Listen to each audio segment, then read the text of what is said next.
Hello guys, কি অবস্থা সবার? আই হোপ সবাই অনেক ভালো আছেন। আমিও আলহামদুলিল্লাহ ভালো আছি। চলে এলাম নতুন একটি নিউ ব্লগ নিয়ে। তো আপনারা সবাই ভিডিওটি দেখবেন এবং কেমন লেগেছে কমেন্ট করে জানাবেন। তো সকাল সকাল ঘুম থেকে উঠে আমরা রেডি হয়ে চলে এলাম বিয়ের প্রোগ্রামে। সকাল সকাল ঘুম থেকে উঠলেও প্রোগ্রামে আসতে আসতে আমাদের প্রায় 2টা বেজে গিয়েছে। আর সাজগোজ করতে আমাদের আজকে তেমন একটা সময় লাগেনি, মাত্র 4 ঘন্টা লেগেছে। আমি তো ভেবেছিলাম আজকে খাওয়ারই পাবো না, কারণ আমাদের আস্তে আস্তে যেহেতু 2টা বেজে গিয়েছে আর বরপক্ষ আর কনেপক্ষ একসাথে প্রোগ্রাম, তার মানে আজকে আমাদের কপালে খাবারই জুটবে না। গিয়ে তো দেখলাম যে না, আজকে আমার কপালে ভালো খাবারই আছে। যাই হোক, আরো গিয়ে বসেছি মামা শ্বশুর মামি শাশুড়ির সাথে। লজ্জায় তো আমি খেতেই পারছি না, আমার কেমন জানি আনেদি লাগছে। তবে আলহামদুলিল্লাহ আমার শ্বশুর বাড়ির প্রতিটা পার্সন এত পজিটিভ মেন্টালিটি, যেটা আসলে না বললেই নয়। আমি আলহামদুলিল্লাহ অনেক লাকি। এরই মাঝে আমাদের ব্যান্ড চলে এসেছে আর ব্যান্ডকে এখন মালা পরিয়ে বরণ করা হবে। আমাদের ফেনী জেলার মানুষ কিন্তু বিয়ের দিন বেআই ব্যান্ডকে মালা পরিয়ে বরণ করে নেয়। আপনাদের এলাকায়ও কি এরকমটা হয়? অবশ্যই কমেন্ট করে জানাবেন।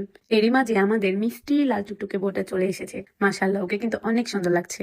আর এই তো আমাদের দুলা চলে এসেছে, লাল টুকটুকে বউয়ের জামাই চলে এসেছে। আর এখানে হচ্ছে যে জামাইকে বরণ করা হবে মালা পরিয়ে, আর গেটে ফিতা কেটে জামাইকে কিন্তু ঢুকতে হবে। আর ওরা এখানে স্লোগান দিচ্ছে, বিয়ের গেটে চাঁদাবাজি চলবে না, চলবে না। যাই হোক, তোমাদের এই স্লোগান শোনার মতো আমার কাছে এত সময় নাই। টাকা দাও, ফিতা কাটো, বউ নিয়ে চলে যাও। ওরা স্লোগান দিচ্ছে তো কি হয়েছে, আমাদেরও একটাই দাবি, টাকা দাও, গেট ছাড়বো না, তো গেট ছাড়বো না। যাই হোক, অনেকক্ষণ এটা নিয়ে কথাবার্তা হলো। ওরা তো কাজটা কোনোভাবে টাকা ছাড়ছিল না। আমাদের জামাইটা অসহায় সহজ সরল ছেলেটা দাঁড়ায় আছে অনেকক্ষণ, দেখে অনেক মায়া হলো। ভাবলাম যে না, আরো কিছু বাড়িয়ে সারিয়ে ওদেরকে ছেড়ে দিই, ওরা গেট দিয়ে ঢুকে যাক। কিন্তু না, ওরা তো টেবিল চেয়ারের মাথায় তুললা গেট দিয়া দৌড় দিয়া ঢুকে গেল। যাই হোক, মাইয়া তখন বিয়ে দিয়ে দিমু, আর এত ধাক্কা ধাক্কি করে লাভ কি। যাই হোক, ওদেরকে জায়গা দিয়ে দিলাম আর ওরা এসে বসে গেল। আর এখানে তো উকিল কাজী সবাই ওয়েট করতেছিল, হুজুর ওয়েট করতেছিল।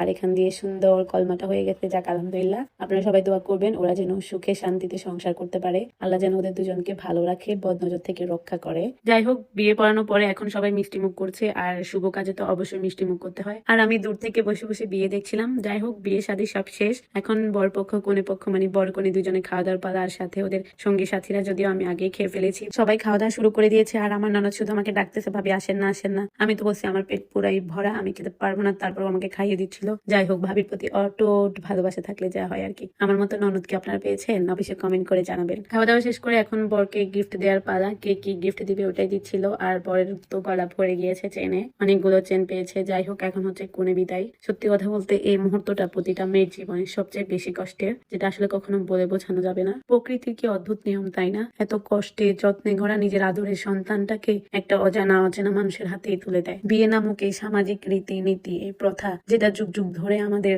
জীবনকে অতিবাহিত করেছে। সত্যি বলতে আসলে জীবন বড়ই অদ্ভুত। আপন মানুষকে পর করে, পর মানুষকে আপন করে আমাদের মেয়েদেরকে থাকতে হয়, সারাটা জীবন কাটিয়ে দিতে হয়।